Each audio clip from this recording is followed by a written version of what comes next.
There are places on this earth where time lingers, where the world seems to draw breath and hold it for centuries, for millennia, for as long as stories are told in whispers and warnings. Some of these places are hidden in the wild, shrouded by shadow and memory, lost to all but the boldest or most foolish of explorers. Others stand sentinel in plain sight, icons on the landscape so old and inscrutable that their very familiarity lends them the air of myth. And then there is Stonehenge.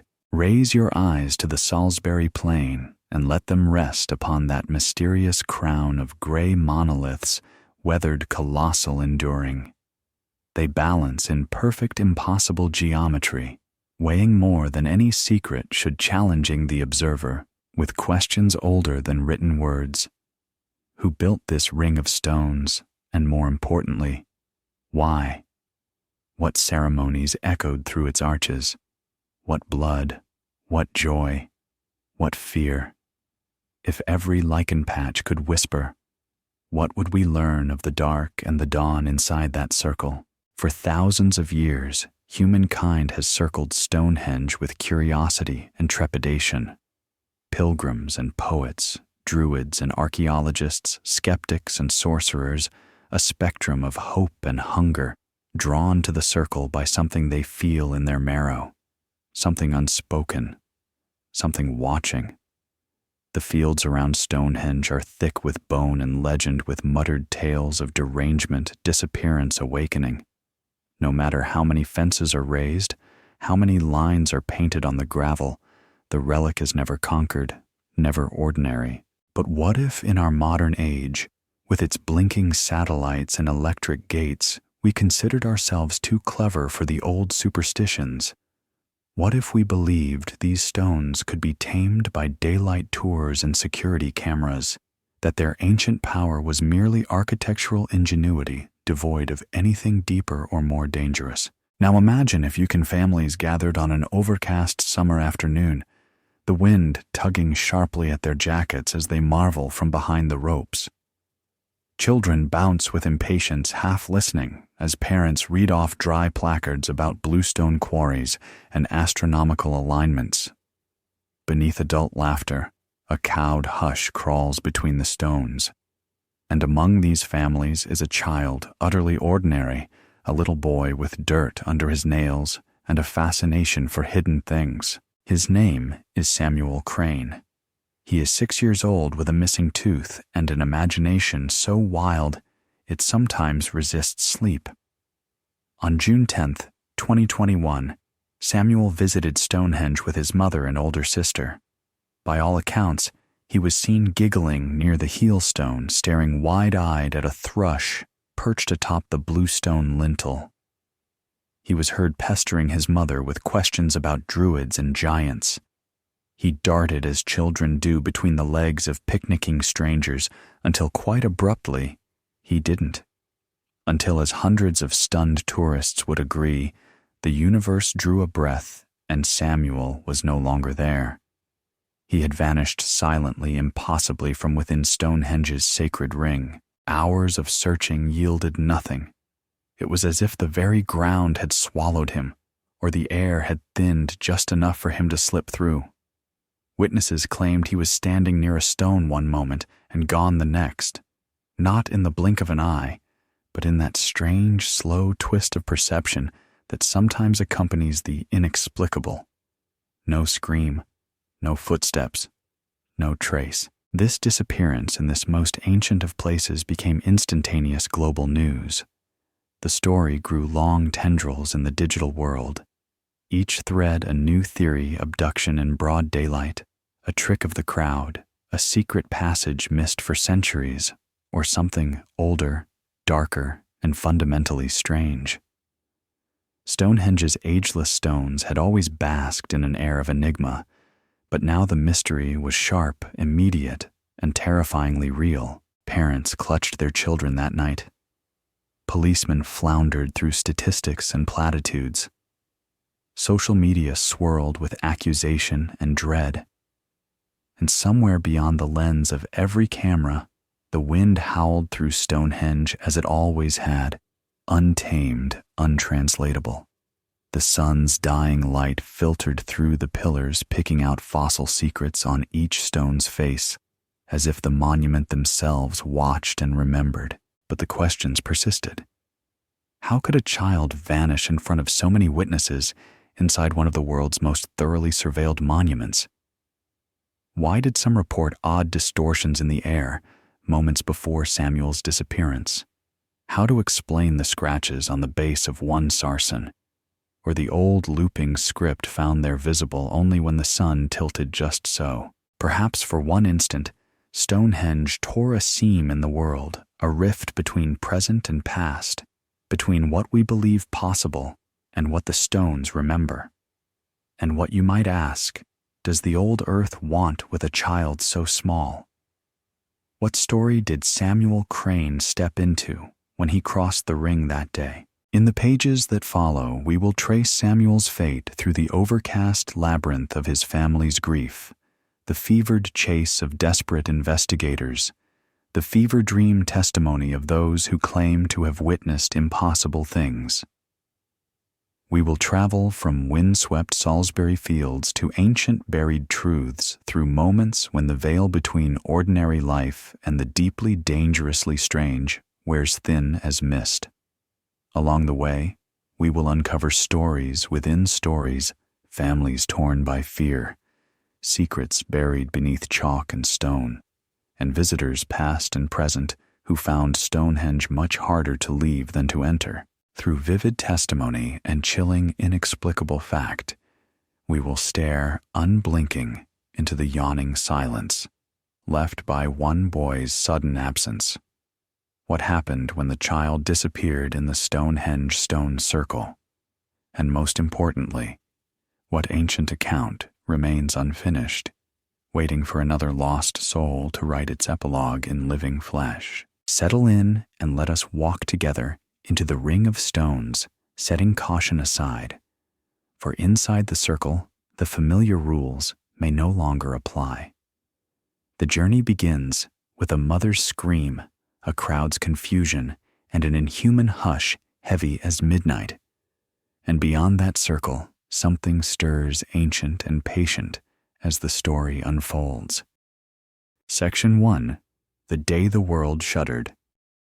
On June 10th, 2021, the dawn over Amesbury was not remarkable, cloud-spattered pale, with a chilly breeze trembling over the oversized grass of Salisbury Plain. At first touch, Stonehenge appeared unyielding, just as it had for 5 millennia, its stones hulking against the horizon, encircled by velvet swaths of fields and the distant call of larks. On that day, small clusters of cars idled into the parking lots beside the Welcome Center. Among them, a weathered silver Vauxhall with the Crane family inside, unaware that their world would splinter before lunchtime. Sarah Crane, Samuel's mother, had arranged this trip, hoping for normalcy, perhaps even a little wonder. Beside her in the passenger seat, her eldest daughter Amelia scrolled through her phone, indifferent to the epic silhouette of the stones. Samuel buckled in his booster seat, peppered both with questions, some childish, some unnervingly sharp. "Mom, what if the stones move at night? Can you hear them talking?" His mother had replied absent-mindedly, aware of other drivers maneuvering for the last few parking spaces. She did not see the way his gaze lingered outside, drawn not so much by the famous monument itself, but the shadows cast by the morning sun. Long, fragile shapes that seemed to crawl. By 10 o'clock, the visitor center bustled with life, a collage of languages, the metallic clang of turnstiles, the aroma of burnt coffee. Guides in red fleeces led groups to folding maps and arch press cuttings about Neolithic engineering. The cranes wove through the crowd digitally, scanning their tickets, veering toward the shuttle that would trundle them across the plain to the stones. The ride was brief, slower than Samuel wanted, and faster than his mother thought wise, for she believed in savoring awe in letting ancientness settle into a child's bones. She did not tell him about her own childhood memory here, the way she used to feel watched among the stones, as if someone or something peered from the other side of time. She let the knowledge fester in her belly, convincing herself that her nerves were but the echo of old nightmares. When at last they reached the monument, proper crowds clung to the marked walkways, snapping photos and murmuring over blurred postcards of solstices. Yet Samuel always Quicksilver zigged and zagged through the legs of tourists, his hands brushing wildflowers and his footsteps echoing hollow against the gravel. He paused by the heelstone where a blackbird called from atop an uneven capstone. He grinned, called out to his mother. "Mum, look," he's whispering. The air seemed to prickle then, as if charged, although no one else noticed.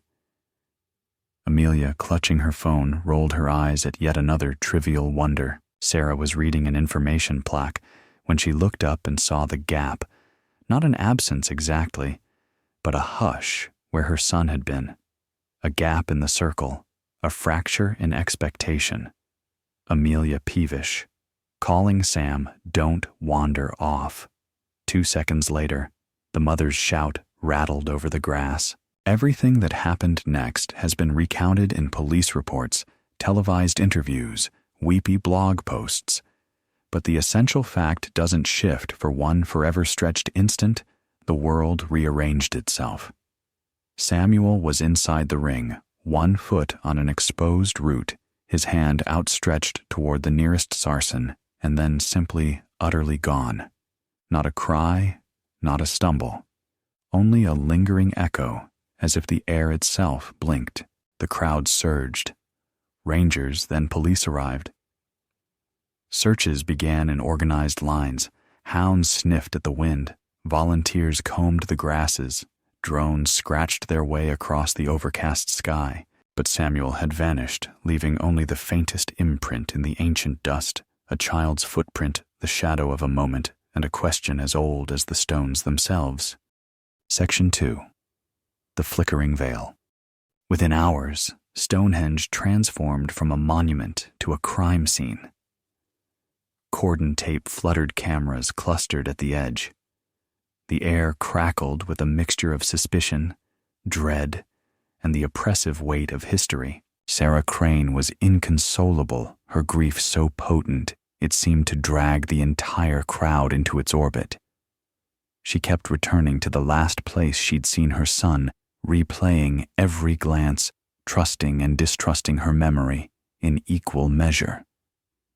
Amelia, meanwhile, shut down shuffling through social feeds for anything clues, rumors, distractions.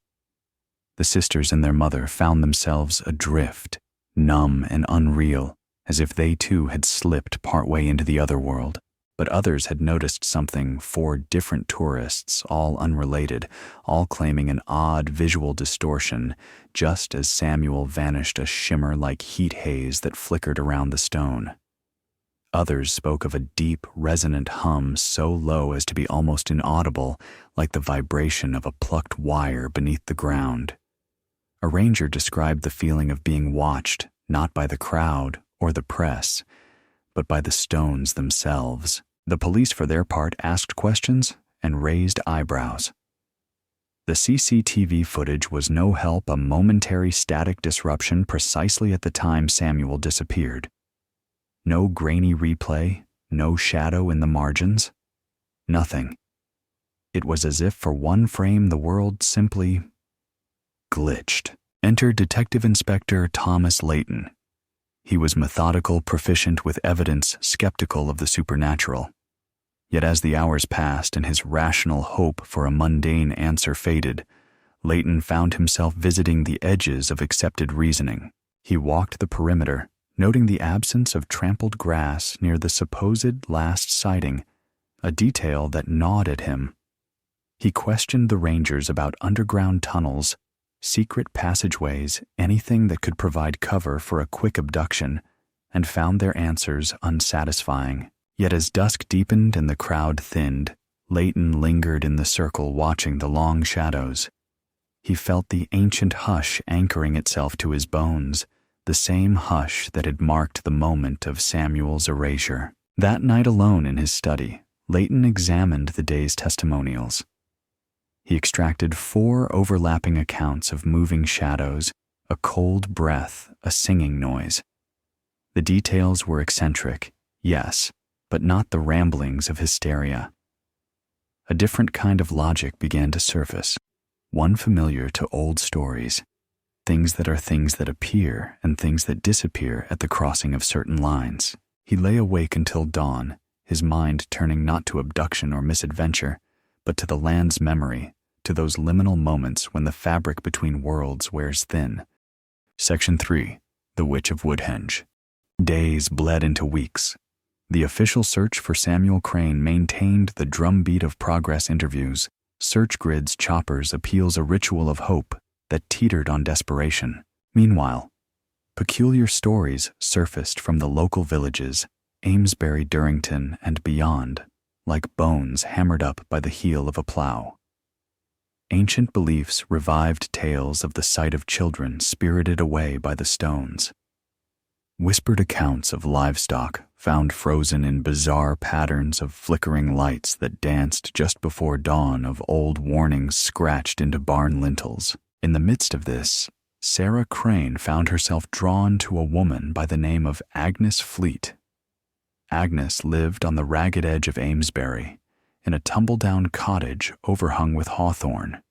She was in the local parlance touched a keeper of oddities and collector of old sayings, rumored to be the last surviving witch in Wiltshire. Sarah's desperation, her need to evade the sterile logic of the investigation, led her to seek Agnes out, if only to borrow a new kind of hope. Inside the cottage, antique glass clustered on low sills, the air prickled with burnt sage, and the elderly woman regarded Sarah with haunted pearly eyes. Stonehenge is a door, not a monument. She murmured a hinge between here and there. Sometimes the door forgets what it's meant to keep out, or what to return to us. She produced a battered leather-bound volume, its edges worn shiny by time and use. Inside were transcriptions of field notes, folklore collected from shepherds and farmers across the last 2 centuries. Countless reports spoke of fair folk, of travelers led astray by singing lights of lost time, of children called by the stones. Sarah read feverishly, her knuckles whitening on the edges of the pages.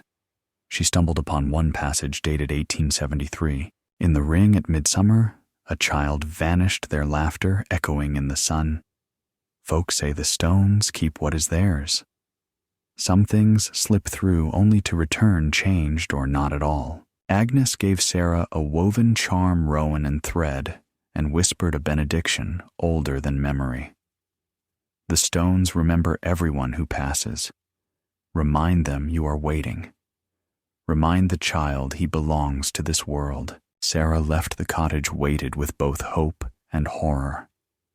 That night, she returned to the circle now forbidden after dark and scattered the charm's leaves at the base of the nearest bluestone, her voice trembling Sam. Come home. In the deep silence, the stone seemed to stir. Elsewhere, that same hour, Detective Leighton dreamed of Samuel standing still among a group of shadowed children just outside the reach of candlelight, staring back with eyes wide and unblinking. Section 4. The Hidden Script.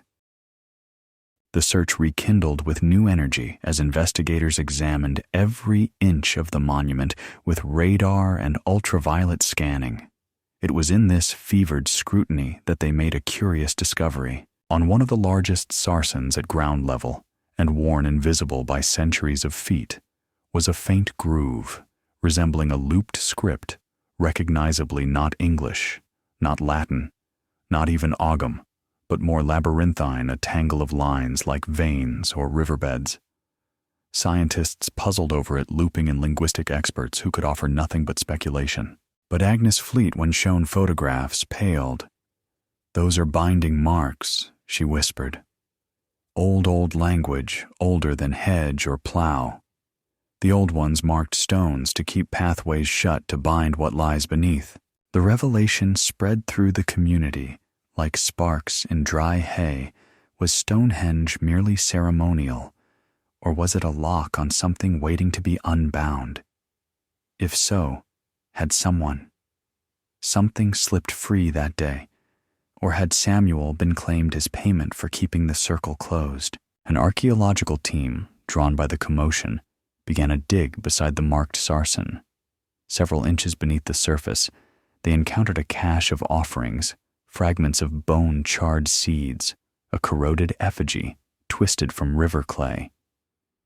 Most chillingly, at the bottom of the pit, they unearthed a tiny shoe preserved far beyond its years, the leather shrunken and obsidian black. Was it ancient or modern, a relic of a Victorian tragedy, or a thread connecting Samuel's disappearance not only to the present, but to a spectrum of vanishings lost to documentation? The investigators sent the shoe for dating nerves tangling as rumors bloomed in the press. At home, Sarah wept at the photo, unable to say for sure if that was her boy's. That evening, Stonehenge drew the attention of a new host of investigators, mediums, historians, cryptologists, spiritualists, each seeking answers born of chaos.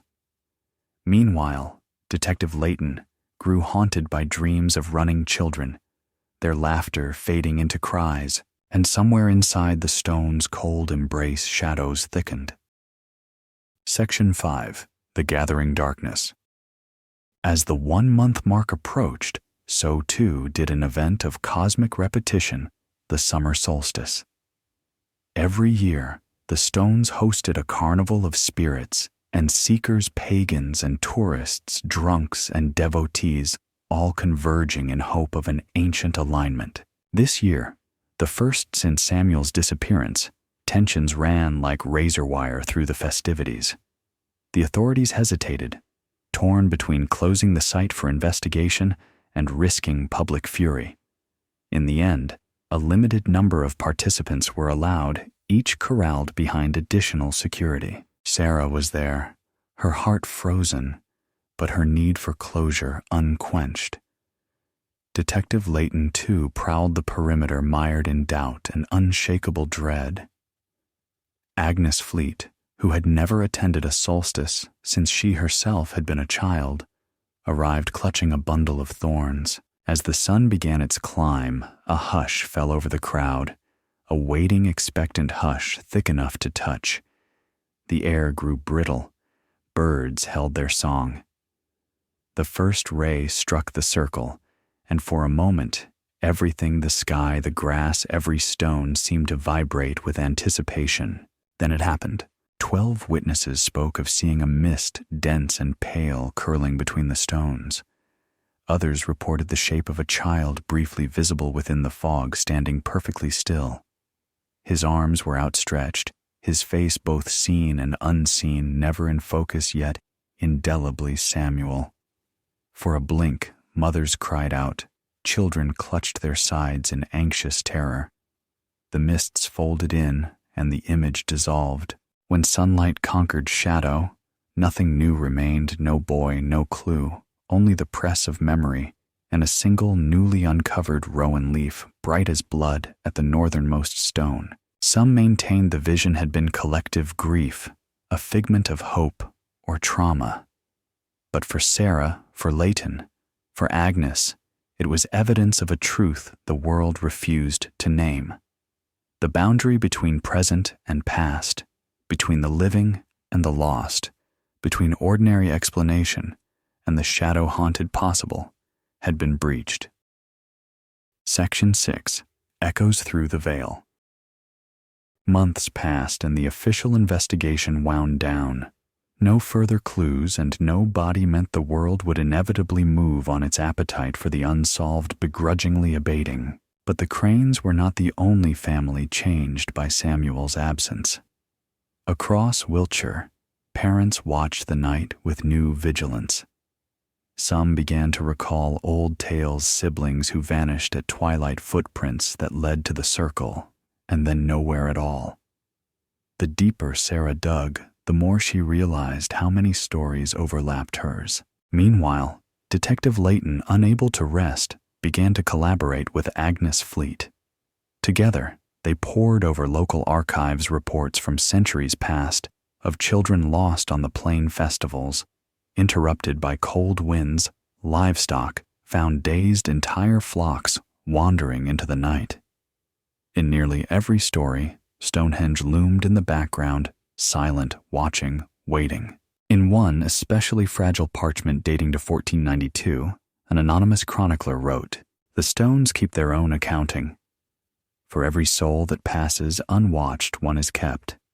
Return is possible on festival days, if the sun god is appeased, if the song is sung." While such folklore offered little actionable aid, it ignited in Sarah a lingering conviction faith that on certain nights when the world was wound tight to the edge of dawn, she could feel the nearness of her son. Amelia, forever marked by the loss, began painting feverishly always the same motif, a ring of unearthly stone's shadows, crawling a small figure on the threshold of worlds.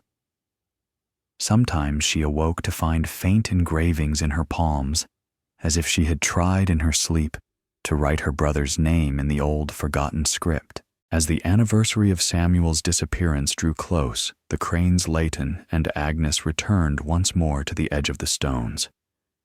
The grass had grown thick and wild, swallowing footprints, but the ring remained ancient, patient, indifferent.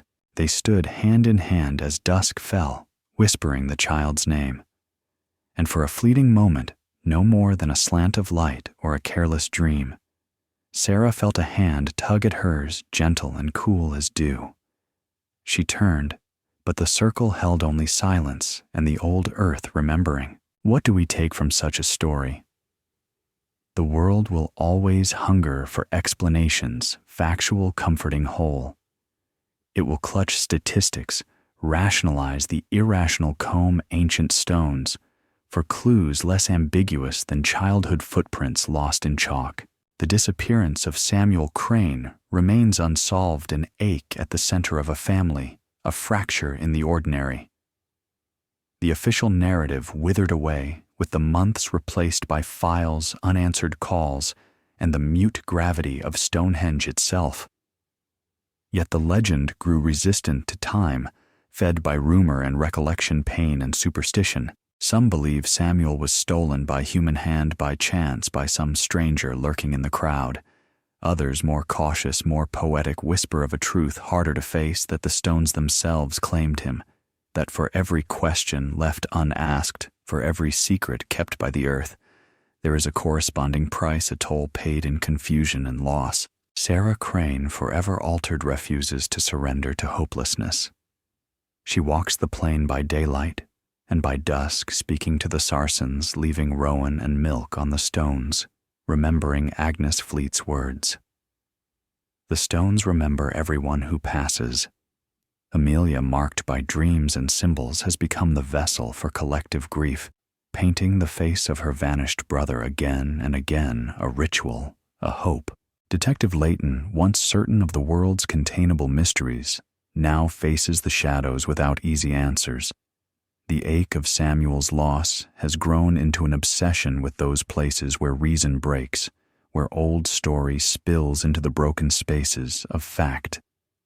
Such places demand new reckoning, not only with the ghosts of the past, but with the terrors lurking in the unfinished sentences of each day. Stonehenge endures implacable and unbroken. It neither confirms nor denies, neither offers nor withholds hope. Its stones stand as they always have, marking time and sorrow in equal measure. Within their circle, daylight flickers, shadows crawl, and sometimes, just sometimes, the veil lifts thin as fog or the border of a dream. Like the circles of the old tales, the answer to Samuel's disappearance is neither a beginning nor an end, but a threshold, a door cut through the heart of certainty, demanding we ask what truly is meant to endure. Is it flesh or story, or the uncanny capacity of grief to echo through stone and memory? If you should visit the edge of Salisbury Plain on some half-lit evening, you may feel it, the hush, the cold breath, the tremble in your skin, as shadow folds across the grass. You may touch the old sarsen and find a mark there, old as language, new as your heartbeat. And you may feel in that moment what all who have ever come close to the stones have felt: the presence of something other, something that watches accounts and sometimes reaches out, plucking a soul from the crowd to join the stories held in its silent ancient ring. Stonehenge waits patient as hunger for the next footstep, the next unguarded moment, the next question to remain unanswered. And long after the world moves on, after names change and families mend or fracture, the circle will wait still, holding its mysteries, offering neither comfort nor condemnation, only the cold promise that some losses are never truly lost at all. So, as the dusk deepens and the wind keens over the plain, remember this: the story continues circling in silence. Somewhere between the stones and the stars, a child's laughter echoes, heard by those who dare to listen. And in the world that wakes each morning, the circle endures unsolved and unbroken, a monument not only to the vanished, but to the perilous wonder of the unknown.